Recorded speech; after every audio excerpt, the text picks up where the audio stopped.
he texted me saying, "You're literally on every single breakfast radio show in Australia at the minute." Imagine Baz had the barbecue out, did he? Baz talked us through all his 7 horses he had there. This one's going to win at Royal Ascot one day. Adil Rashid, feel like they're doing their own drive to survive. Everywhere they go, there's go-karts and go-kart races. The go-karting, are they? Broady, what was your take on the glove punt that wasn't? Marnus just been too keen, wasn't it? Usman sort of cruising around, maybe in his own little world, not seeing the fist pump. Which English player do you wish was Australian? None. What I would love to see is like Pat Cummins going, we don't really have any openers, so I'd love Ben Duckett, to be honest.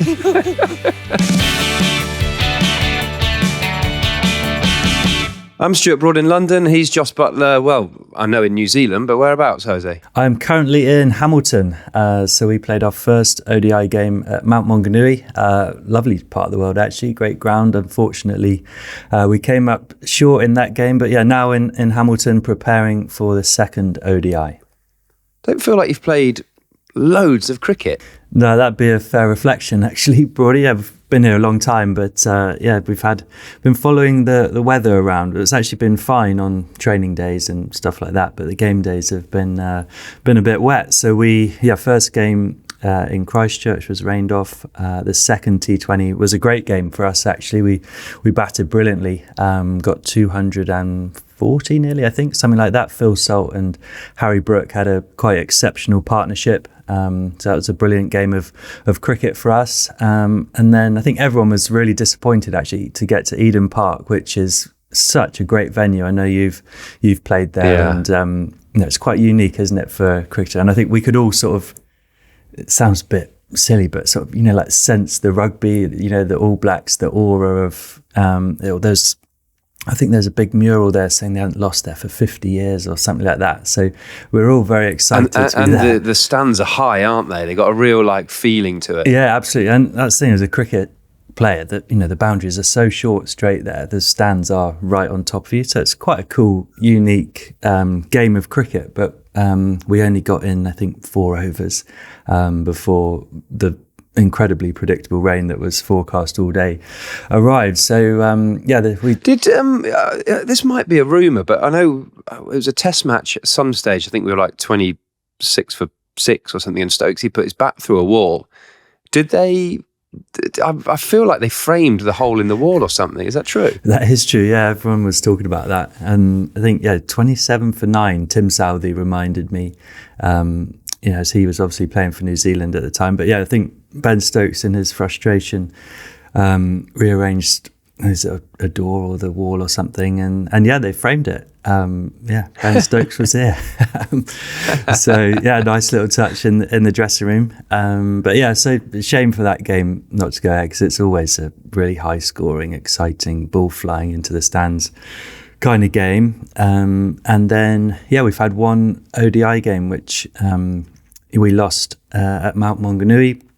Harry Brook played a quite incredible lone hand. We were sort of blown away at the top with a bit of swing and seam movement. But Brookie played one of those innings where he's playing a different game to everyone else. It was a proper special innings to watch. Just someone just so in control of his game, and it was like watching 2 different games of cricket, when he was on strike and when he wasn't. So he's been looking in incredible form, as I'm sure all England fans will be very happy to hear. Yeah, bodes well. Yeah, it does bode well. He came out and said, although you've not played much cricket, it's been a worthwhile tour. What does he mean by that? It's just sort of getting the guys together, really, because you have got a T20 World Cup coming up in, what's that, February? Yeah, it's in February. Baz and Brookie, I'm sure, much as you do with the test side, when Baz took over, very keen to get the guys spending lots of time together, doing lots of training, lots of practice, obviously, and also lots of time together off the field, whether that be dinners, coffees. Baz hosted a barbecue at his house, which the whole team went to, which was a great day, great afternoon. And they're really keen to get people just really close together and build those friendships and connectivity. We had Baz on our podcast, obviously, talking about how much he believes in that for teams. And I think the one day side sometimes doesn't get the opportunities to spend such long periods of time together as you would do with a test match team, when obviously the games are longer and you have 3 days preparation, say, before the match, and in a 3 or 5 match series, that's a lot of time together. So I think they've been really keen for the one day group to spend more time together, to build those relationships and friendships off the field, which very much seems to translate onto the field as well. So to create that real environment that they've been wanting to do. So I think that's what Brookie means. So it's been a really worthwhile trip too. Who was chefing? I imagine Baz had the barbecue out, did he? Who was chefing up on the coals? He did have the barbecue out, and Jeetan Patel was straight in there. I think they've got. Yeah, he did that during the test tour there. He was straight on it. Yeah, he looked very much at home, as if he just, it was almost his house. He knew where everything was. He was designated chef, and I think that's his happy place, to be honest. And still horses everywhere. We did go down and. Baz talked us through all his, I think, 7 horses he had there. This one's doing this one's this age, this one's going to win at Royal Ascot one day. He's a big dreamer, isn't he? So, it was great. It was really cool and it's such a great country to tour, as you'd know. And as I've said, wanted to really, make the most of it, because it's a long way away and you never know if you'll come back here. So I've been really enjoying getting around New Zealand, obviously having Baz as your head coach, who knows everyone and anywhere, and anything you want to do, he can make happen. So we had a great time at his place. A few of the other boys obviously golf's been a big one. There's some of the most amazing golf courses, I'm sure, in the world out here, which is awesome. Adil Rashid has been, I feel like they're doing their own Drive to Survive. Everywhere they go, there's go-karts and go-kart races. Go-karting, are they? Yeah, and you won't, I suppose it's no surprise really. Phil Salt, much like his batting, is very fast and aggressive on the track. So I think that was one of those places they went to where he's like second on the all-time list of fastest laps. So, brilliant. He was quite proud of that. So the guys have just been getting out and about and spending lots of time together, and it's been good. The group feels very close, so hopefully we can reflect that now in the last 2 must-win games in the ODI series. I saw on someone's Insta story, I can't remember who, Mark Wood was sort of rocking around in a gym in New Zealand in England kit. What's he doing there? He is here, yeah. You're always aware when Woody's around. It's been great to see him. Looks very fit, looks happy, looks excited. So I'm sure that's a big tick in the box for all those England fans that are wanting to know where he is. But crucially, is he bowling? I don't know if he's bowling just yet. He's only got off the plane a few days ago. So in the gym, doing his stuff. But he looks very fit. So he's here, Joffre's here. Gus Atkinson's been out here for a little while, Josh Tongue as well. So, outside of sort of the ODI squad's training, they're getting a bit of prep work done for themselves. Gus and Zach have been having a few Red Bull nets sort of once the boys have finished with their training. So getting plenty of volume in against the Kookaburra ball and stuff, and they're all looking good. They're all looking. Have England good. flown over extra coaches to sort of look after the guys after the sort of one day training finishes? No, there's no extra coaches. I think so. Those guys, Wood, Archer, Josh Tongue, will fly, and Gus, who I mentioned, will fly to Perth and meet up with the England Lions. Arrive in Perth, so they'll go across there to, they'll be 3 weeks before the first game there, so probably a week ahead of the main party arriving in Perth. So just to get those guys more accustomed, I think, to the time zone and being in this part of the world a bit earlier, getting a bit of time on feet. It's obviously they've only just got that one game against the England Lions before they get into it, so just plenty of time bowling and building up and making sure they're in the perfect spot going into that first game at Perth. Broady, as with everything, people want to talk Ashes cricket. I think you've been winding up the Aussies again, or since I've been in this part of the world, your comments have been making airwaves, and I'm sure lots of people have been getting in touch with you. Well, you asked me the question. I sort of blame you a little bit. he put me on the spot, showed me the David Warner clip and got me going. But yeah, actually, Mark Howard, who is a commentator over in Australia, I'm sure you've seen him, sort of IPL and stuff. He texts me saying, "You're literally on every single breakfast radio show in Australia at the minute," with those comments. So yeah, obviously, we were talking about teams going to Australia, weren't we?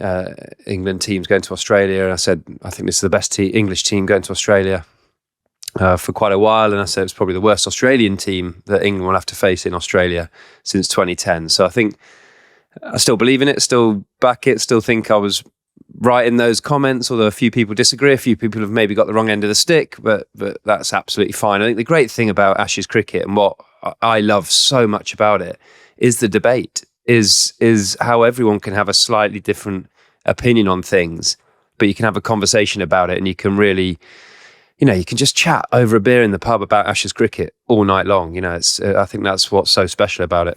Yeah, absolutely. And I think we all just need it to start, don't we? There's so much debate and talk, and because of that sense of excitement and how much people love Ashes cricket, and how, as England fans, we're optimistic as we've ever been, haven't we? So I think everyone's very excited for that. I think you may be the only commentator who gets a few of these welcomes that you got, maybe with the Stuart Broad's a shit bloke t-shirts. Maybe they'll recycle those out for going for your commentary stints. Yeah, I'm sure I'll see a few. I'll see a few. Although Justin Langer, we had him on the pod, said I'm in the Brotherhood now, so he'll protect me. Yeah, you will get a bit of protection. But when do you actually fly? When do you get over there? I get there on the Tuesday afternoon. The test match starts on the Friday, so a bit of get myself on that time zone. Got a busy Thursday, obviously day before the game. A lot going on that day. I think I got a press conference with Ricky Ponting in the morning, so I'm sure I'll say something daft in that pre-match. But there's so much discussion in Australia about their team because we're getting closer and closer. Pat Cummins has been ruled out the first test. I think today it sort of came out that he's gone from that first test match. So we know that Boland's going to play. So Usman Khawaja came out and sort of backed his team, didn't he? Say Marnus should be at 3. Maybe Matt Renshaw should open with him, which is quite unusual for a current player to give such clear views on what he thinks the team should be. But Marnus has been flying, hasn't he? We've been calling, say we, I probably backed him up a little bit to bat 3 in the Ashes, didn't I? He's got such a proven test match record and he's gone 4 centuries in 5 matches for Queensland. How does someone of that standard, and any player really, as a batter or a bowler, when you've been at the top and something just isn't quite clicking and you lose that, how do you regain that? How do you think he will have gone about sort of rebuilding his game, rebuilding his confidence, and to getting to a place where they take 400s in 5 games is Bradman-esque? Well, I mean, obviously there's a big difference between playing test match cricket and playing domestic cricket. So the standard of bowling he's facing at domestic level is obviously not going to be as good as the standard of bowling you get at international cricket. So it's a good way of getting yourself back in a rhythm, but it doesn't necessarily mean that you're going to transfer that into test match runs. But yeah, it's a tricky one, isn't it? That confidence thing. I'm sure the selectors would have spoken to Marnus after the World Test Championship final and just say, look, you've gone away from scoring runs. You're just trying to survive. Your strike rate is so low. It's very, I suppose, what would you say, like un-Australian. Adam Gilchrist came out and said they've been playing Bazball 20 years ago. They've always been aggressive and on the front foot, and they'll want their batters to do that. So Marnus was probably going against what the team was wanted, and the selectors have probably said that to him. And he's gone back and transferred that into weight of runs and a style of play. I probably those selectors weren't thinking Marnus has to score 4 centuries to be considered. They were probably just wanting to see a tweak in his mindset, a tweak in his putting the bowlers under pressure. And I'm certain he's done enough to get back in that team. Whether he opens, whether he bats 3, whether they play the 2 all-rounders is still that conversation that only probably McDonald and George Bailey, chairman selectors, will know, because Steve Smith's going to captain that first test, but he's not the captain of Australia. So I don't know how much weight of his opinion will have in selection for that first test match. Yeah, all valid points. And I'm just thinking as a batter and as a very busy international cricketer, sometimes all your preparation in the nets, and it's all game related, it's all geared to 2 days time, 3 days time, you have to get ready for the next match, and you never always get that real block of time to sort of pause and sort of sit down and go, okay, where's my game at? What are the things that I'm doing well? What are the things that I'm not doing well and I need to improve on?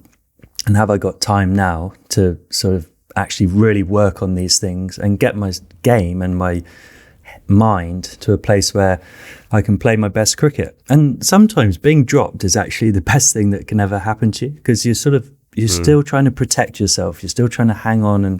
And, we spoke to Finney, didn't we, when he was on our episode, about how he tried to not really let anyone know what he was feeling. And that can be the same for batters, absolutely. And you're trying to, next game, I need runs. Whereas when you're playing at your best, it's just the next ball coming down and you feel in a rhythm and a flow, and the runs come without really thinking about them. So sometimes getting dropped allows you to go back to the drawing board and go, okay, I could seek out the selectors and the coach and captain and say, what are the reasons I've been dropped? What do you need to see from me to get back in? And then come up with a plan about how you're going to do that. And I think we all know what a hard worker and sort of dedicated professional Marnus Labuschagne is. And, sometimes you can try too hard and do too much. And I think we've heard, quite often you can try too hard. Yeah. And I think I've seen him saying he got a bit obsessed with technique and those kind of things. So maybe he's gone away from technique and started to think about gameplay and scoring runs. How do I, within my own game, score runs, as opposed to just obsess over technique and surviving and being perfect? And it's sometimes the best thing you can have as a player is that sort of get taken out the firing line.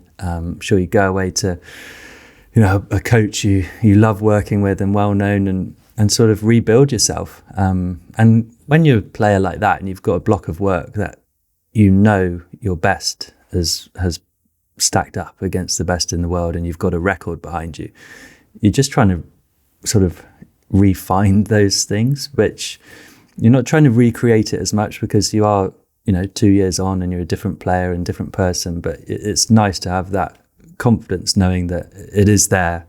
So I'm sure he's just been working very diligently on any little technical errors that he may have felt like he was making. But then more about probably just, what's my game plan? How do I score runs? How do I, in my own way, put bowlers under pressure? Because like we've talked about him before, he puts you under pressure by leaving the ball very well. So you have to change your lengths, you have to search. Then you come to his strengths where he scores his runs. So I just think probably, and we're just speculating because we're not asking him, but that block of time where you're taken out the firing line, you've got that time to just work on your game and your mindset. Okay, get confident, and as soon as you get runs straight away again, when you come back into your next cricket, you're sort of off and away again, aren't you? Like, this is me. Yeah, this is brilliant. So, it's that sort of hard work and belief and dedication. And sometimes you just need a bit of time to work through it. So that's what it looks like from the outside as to what's been the uptick in Labuschagne scoring runs. But like you said, it doesn't always translate to the highest level. And obviously as an England fan, we hope that it doesn't mean he's going to go and have an amazing Ashes series. Jose, have you seen that clip where the Aussies having to pick an England player? Which English player do you wish was Australian? Oh, which English player do you wish was? None. Probably none. Yeah. Nah, no one. Probably going to take Harry Brooks just because he's younger and he's going to be a gun for 10 years. Joe Root, just because he's one of the best of all time. If I had to pick one of their players, it would probably be Ben Stokes or Joe Root. What's it like having to do videos like that? It's one of those things that some people were like, it just really doesn't matter and it has no bearing on anything. And then there'll be a few of you who are like, I don't want to pick an opposition player. I don't want one of my lads to think, I think so-and-so is a really good player, or, does it have any bearing that I say Steve Smith's an amazing batter, I'd pick him? And they go, well, who are you playing him instead of? Who's that? Whereas, so to some people, it's just another one of these media days where it's just a fun social media segment. And then, like, see from the clip, there'll be a few of them who they're like, no, the Ashes is coming up. I cannot say one good player in England and that kind of thing. So Yeah, they are actually a little bit awkward. And like say, is it Marnus who's like Joe Root? He's one of the greats. And then he'll probably have someone saying, "Oi, what about Steve Smith? He's better." Like, and it just sort of... It's sort of a no-win scenario, It's a no-win scenario, and it creates a nice little narrative for anyone on social media. But to be honest, I don't think the players really care at all. But would you be able to pick someone, or would you be I'm sticking with my boys? I would. I'm sure. I don't know if I've done it before. Probably. So someone will have me badged that I've probably selected someone. But I think I would be like the taxman will find the taxman will be on me. I think I would be like, no, I'm happy with the English players. What I would love to see is like Pat Cummins going, we don't really have any openers, so I'd love Ben Duckett, to be honest.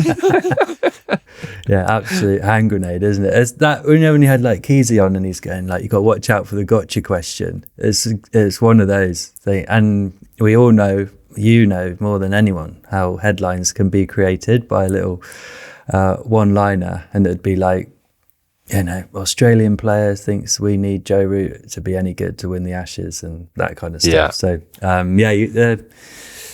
they're the kind of people who ask those questions, hate the media trained player, because they're like, well, this will just be a mundane answer. But the out there player who doesn't care about anything is like your absolute dream for social media clicks in that situation. So that's the inside scoop on how players feel about those kind of videos. That's enough about the Ashes for now. Let's take a quick break, and on the other side, catch up with Ebbs about the Women's World Cup. Ebbs, welcome. Before we get on to the Women's World Cup, we got Jose in New Zealand. I'm in London. You've just got back from San Francisco. What have you been doing over there? Yeah, been good fun, actually. I guess cricket, as we've seen with the MLC, is growing across the Americas, in Canada, South America. And it was really meeting with the owners and people in America on how they're going to take cricket to a new audience. I know we've seen in England how like the 100 is kind of galvanizing our audience, but we are a cricket community. So really over there in America, it's seeing how they're trying to convert baseball fans into cricket, how they're using tech actually, which is quite different to how we operate over here to try and drive a new audience. So it was quite exciting. Yeah, really met a load of people, some interesting ideas about how tech's going to sort of change cricket. And yeah, loads going on. And the women's sport as well in America is on a boom. So I think they're going to try and get stuck into that. And you've been enjoying the World Cup, I assume. England have been doing well. We've got the semi-finals coming this week with the final Sunday. England, South Africa. I think we're all pretty thrilled we've got South Africa instead of either India or Australia. 100%. I think after seeing how Australia played at England in that last game where, Ash Gardner 100 and we know how strong Australia are. They just seem to come back from anywhere. So when you see the draw, which is what we talked about luck, didn't we, in one of our last podcasts, Jos? And we talk about the luck of the draw. And, out of the two, you would take South Africa every day. And England came out the blocks against them in the first game and just bowled them out for, very little. So I think, psychologically, it will give England a bit more of a boost, saying, look, we can do this. We've beat them once in the tournament. We've beaten them historically more than not. So yeah, it's going to be amazing. Jose, do you think that's quite a big advantage that you get? So you avoid, obviously, Australia, the best team in the world, but you avoid India in a semi-final. Yeah, well, I think it's certainly an advantage. Those two sides are incredibly strong, aren't they? Australia are, some side, and hopefully someone will stop them and it'll be us in the final. But yes, it does give you a bit of a boost. It's one of those things about the way you look at it, isn't it? It's sort of those expected to win games now, having beaten them in the first game, as Eb said, and so convincingly. Hopefully the team is looking at that as a huge positive. Not that you can get complacent and be thinking, right, I wonder who we're going to play in the final and we will brush South Africa aside. You need to, every game starts 0-0, but the team should be confident that we've beaten this side before. We can get through. And it's just one game, absolutely. It's always one game at a time and all the other cliches. But this is a standalone semi-final with different pressures, which will affect both sides. But I think the teams looked very composed, particularly in that India match. Seems to be, a side that's very calm and measured and confident. Would that be the Charlotte Edwards effect, Ebbs, that's getting across to the team? Or is that just, as we said, a team that's in a really good place and playing confident cricket? Yeah, I think there is a Charlotte Edwards effect. And I think we should call it that, actually. If they get to the final and win, it's we've done Baz Ball, let's get onto the Charlotte Edwards effect. Let's name it. Try and trademark something. We'll trademark it. But I do think so. I felt like when they started the tournament, I've seen England sort of start tournaments and they looked a bit shaky. And that first game where they came out the blocks, I thought that's different. Psychologically, they looked sharper. They looked like they were handling pressure. Like you say, against India, they just looked even and calm. Players like Lindsay Smith, who we had on, after that 100 final where she won, and you could see she's a youngish player, but she looks very much at home. And I think that is Charlotte Edwards. I think she's strategically strong. So in the changing room, it helps the players, really work out exactly what they're trying to achieve. And then second of all, because she's been there, done that and won so much, I think she brings that calmness. So I think they look a different outfit. They're not the finished article we saw in the game against Bangladesh. Spin, if the conditions do turn, can get them a little bit wobbly at times. But I think overall, they've looked a more disciplined outfit than we've seen for a little while. So it's time to. Is it time to start getting excited as fans, or do we just calm down? I don't know. I'm starting to feel the bubble. I think we can allow ourselves to get excited. We can get excited, particularly if we win the semi-final. But I mean, the Aussies, they're chasing their 7th World Cup, are they beatable? They're just like so strong. So I was up because of jet lag in San Francisco. I was up at 4 a.m. watching the England game. And they had them 4 down. So England had them 4 for 68. And I was thinking, England have got this. They're going to bowl them out, cruise through this game. And to see Sutherland come back, Ash Gardner come back and score 100, like when their backs are against the wall. And you just think they've got so much grit all the way down the line. But they have to fail at some point. We talked about this earlier as well, didn't we? How to win a World Cup. Well, they've kind of gone through unbeaten. We're finding the positives. It's got to, and if it's going to fail, could it be the semi-final or could it be the final? It's got to happen, right? It's almost they've been untested, not under pressure enough.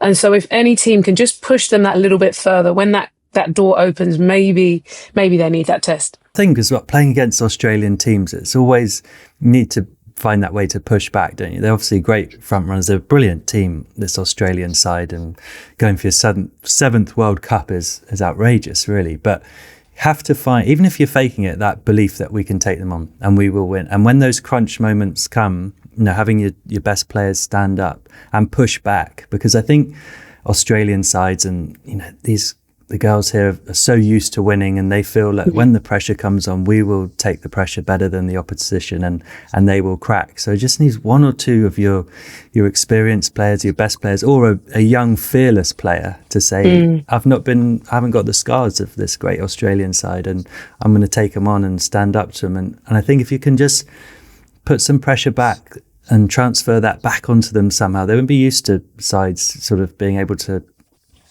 take that and hold that pressure and try and make Australia panic. So I think that will be the key to, there's always pressures in semi-finals and finals, but if there's a incredibly experienced player or a young, fearless player that can just stand up to them in that crunch moment, I think that might be the way that we see the Australian side fall. So we play in Guwahati. The other semi-final, India versus the Aussies, is at the D.Y. Patel Stadium. I think that's Navi Mumbai. Yeah, it is. Isn't it? I think, and then the final is there as well. So there's a bit of an advantage of playing a semi-final there, getting through that, and then you'd feel comfortable playing the final. But it's a hell of a stadium. We played a warm-up game there. It was massive. It is. Lots of WPL games have been played there. So again, it gives a bit of advantage for a lot of the England girls who've been over there and seen the conditions. So maybe again, it's building into a picture here. Oz are going to make a mistake. A good stadium where they're going to be staying there consistently. South Africa, who they've beat already. I think we can get excited. I think we can. I love it. Has there been any other sort of quirky talking points from the tournament, Ebs? Has it been a really well-received tournament? Yeah, well, interestingly, like broadcast like halfway through, they were announcing as blown through the water from all the other tournaments, which kind of shows the games on the rise. And I think the other thing as well is just looking at the craft of some of the girls. I don't know if you saw Lana King got 7 wickets. I can't remember some of the best figures in World Cup history, but I think those sort of narratives help draw people in. You've got performers who are getting better and better. and making the most. You've got teams fighting back from nowhere. You've got players making hundreds. I think for me, kind of just seeing each World Cup get better in terms of standard, better in terms of broadcast, and like heroes continue to be formed, for me is just the kind of growth that you want of the women's game. And I suppose the other thing as well, I thought spin would play a heavier part more throughout, but for many teams they had washed out games in Sri Lanka, so that ended up nullifying some of that advantage for some of those teams. But overall, it's been, I think the quality and the competition toe to toe has been better. We're seeing more teams increase their standard. We're seeing more players back with depth or take more wickets, or, it's just, for me, been one of the better tournaments I've seen for 50 overs. Right, Ebs, I'm going to put you on the spot. I want exact predictions from both semi-finals with even a score prediction. I want who's batting first, who's getting what, who's going to be player of the match. Go all in. Okay, I'm going to go England bat first. I think we're going to see Heather Knight, Nat Sciver-Brunt score runs as they kind of do. I think Heather's kind of shown, as always, that she's just so reliable. So I think we're going to get something like 280. I don't think it's going to be a big 300 score, but a solid 280, which is enough to be competitive. I think South Africa are going to chip away. They're going to have people like Tasmin Brits or whatever. But I predict Lindsay Smith and Lauren Bell are just going to clean up. I think Lindsay Smith, 3 or 4 wickets for me. Lauren Bell will blow out the top and mostly bowl them out for 240. That's my semi-final comfortable win. So win by 40 runs, England through to the final on Sunday. Who are we playing India, in the Australia, final? go. India, Australia. I think it's going to be a big one. Those two have been scoring actually some high scoring games against each other. So I'm going to put that at a 3-10 India bat first. And they get excited thinking they're going to win. And then Aussie do what they do and come and chase it down with like 5 overs to spare. Again, it could be Ash Gardner, most probably in there. And then Alana King comes and tidies it up. So yeah, my prediction, India bat first, Smriti Mandana runs. We all think they've won it with 3-10 on the board, and then Australia just crushed the hopes. I hate it. I don't like the sound of that, Ebs. Great. Well, Ebs, thanks so much. And obviously we hope to see you again soon talking about an England win in the final. So we'll keep our fingers crossed. Cheers. Thanks, guys. Good to see you as always. How good was our episode with Finney last week, Jose? Yeah, absolutely loved it. And the thing that I took away from it, being such a great mate of his, sometimes you actually really don't know the extent of what someone's sort of going through, or, take the mask away, which he obviously talked about that he'd put up. So, it was fascinating to listen to him about the highs and the lows and how open and honest he was with all of it, which I think has been reflected from our listeners. Dave on YouTube says, I'm buying the book. The episode brought tears to my eyes. The Mind Cafe community on Instagram. You're amazing, Finney. Thank you so much for your transparency. Your words have the power to help others. Much love from Australia as well. So, lots of love for it. And, can't wait to read the book. Such a top man. He's one of favourite teammates, and to sort of get the detail on the highs and the lows of his career will be brilliant. He was loved it, how honest he was with us. Yeah, he's a great guy. He was a great guy. His book, The Ashes Files, out next week, available from all reputable bookstores. And there was a lot of love for the podcast. So if you did miss it, we've got episodes on our YouTube and Spotify. Okay, it's time to hear from you. Amongst the high amount of awkward handshakes that we get sent, which are obviously our favourite, there's actually some really good questions to answer.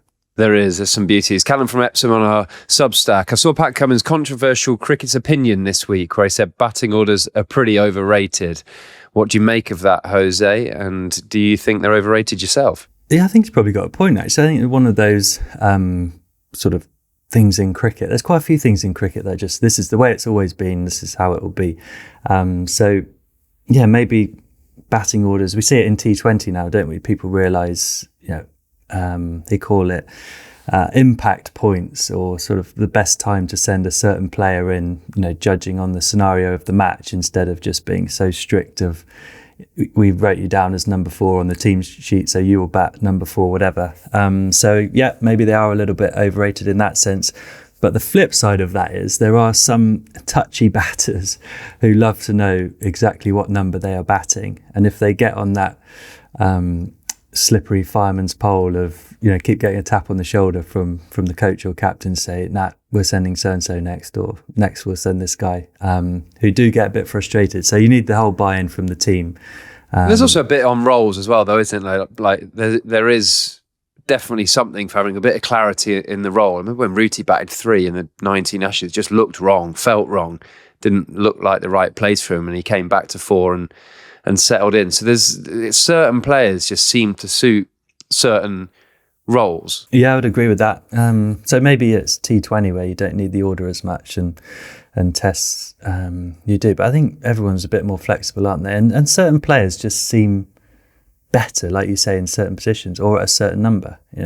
He's a better number 4 than he is number 3, and that's because of certain things that may happen in the game. And some players are brilliant number 5s as opposed to number 4s. Certain players like being able to sort of take their kit off instead of padding up straight away when they come off, just to have that little break. So yeah, I think clarity is probably the key thing from that. But I know probably a controversial opinion I have is when the conditions are that tricky for the opening batter, why don't you just reverse the order and send in numbers 8, 9, 10, 11 to try and survive for 5 or 10 overs, and hopefully the ball calms down a bit. What do you reckon to that?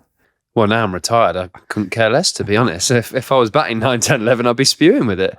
Oh yeah, I'll go. I remember night hawking when Rabada and Norkia were bowling with a brand new pill, like last half hour at the Oval, bowling like 92, 93 on the Speedo. I'm just sat there waiting to bat, petrified, like, what am I doing here? I've got Ollie Pope, Rooty, Brookie all sort of padded up beneath me. So yeah, I wouldn't vote for that while I was still playing. But now I'm not playing. I think Lancashire should do that next year with Jimmy Anderson. I think Jimmy should go and open the batting. I think everyone would like to see that. We should have a vote on that. And if it's in those contract negotiations, he wants to open the batting and the bowling. He should open the batting. Open the batting. Actually, going on to why Tailenders wouldn't want to face fast bowling. This Matt in the Cotswolds on Facebook. It's for you, Jose. This one. At what age did you realise you could face really fast bowling? I suppose you must have a moment where you faced someone for the first time that you're like, wow, that's the quickest I've faced. Yeah, actually, I have it. It's come straight to me now you've asked that question. And I faced, can you remember Mark Turner, who was a Durham boy and played for Somerset for a bit? And it was my first proper pre-season with Somerset. And we were doing these open nets on the square at Taunton. I was facing Mark Turner, who was quick and could bowl proper quick. And it was probably the first time I faced someone that fast. And I didn't really know if I could do it, to be honest, even as a professional, starting to be a professional cricketer. And he bounced me and I ducked into it, hit me on the side of the head, sort of before the helmets were as good as they are now, and sort of clipped me a bit just above my eye. And I came straight out of the net, sort of big lump on my side of my head, and sort of sat down. And I was genuinely scared and was like, God, if that's the level, I need to do something to be able to face that faster bowling. And Justin Langer was the captain of the team at that point, and sort of, remember watching him face Mark Turner, seeing, how a proper test cricketer could handle that. And that was like a realization for me that I need to improve against fast bowling if I'm going to survive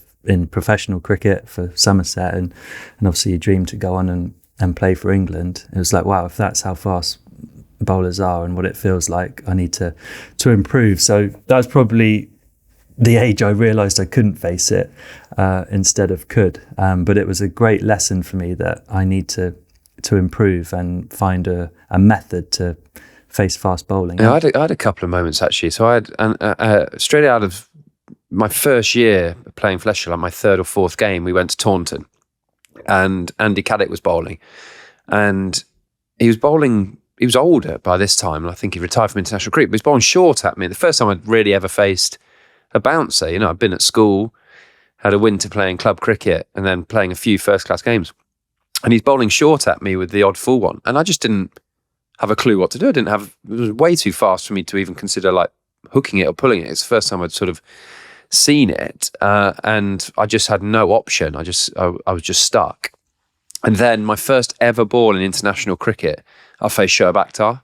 That was your first ever And ball he in was international cricket? First ever ball in an ODI at Cardiff, and he was steaming in. I remember thinking, that's a really long run up, like proper long. And then I looked back and the keeper was miles back, and he fortunately bowled me a Yorker trying to hit my stumps, and it missed the stumps. I missed it, didn't even see it, and it flew through to the keeper, and I thought, ooh yeah, that's proper quick.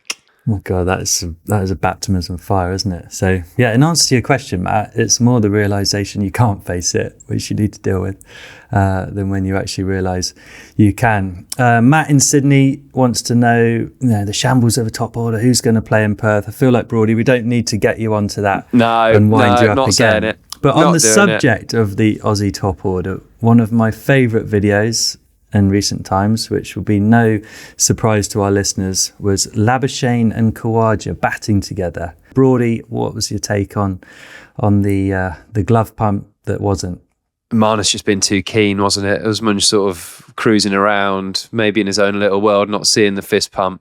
But I think it was twice, was it? He got left hanging, which after the first time, you've got to really consider what you're up to there. But the second time, you don't go again, do you? Well, do you know what? I feel for Marnus in this situation, because most players are, glove touchers these days. And actually in the IPL, a lot of people like a bat, hit the bat together and then a glove pump, which I've been starting to do without realising. That's kind of what I've just morphed into. But Khawaja to me just looks like someone who doesn't want any of that. He doesn't want a glove pump. He doesn't want to, any of that bat tap. And, Marnus has probably been batting with other guys who like that. And Khawaja's just not down for that. And I actually, does Marnus reach out for it the first time? Obviously gets pied and then glove pumps himself, doesn't he? So we quite enjoyed that. But I'm sure they'll work on that for the first test. Before we go, Jose, did you have time to read our first ever For the Love of Cricket newsletter? I did, and it was top stuff. And you'll be glad to hear we've got another coming out this week too. Yep, this week will include my top bowling tip, a sneak preview of our Ashes Q&A next week, and how you can win Lord's tickets for next summer. Love it. And how do people subscribe, Broady? Just head to loveofcricket.substack.com to subscribe, and it will land in your inbox on Thursday morning. And that's all we've got time for this week. Listen to us every week on Spotify or Apple, or watch us on YouTube. Head to Instagram, TikTok or Facebook to see our latest clips. And kick 'em well.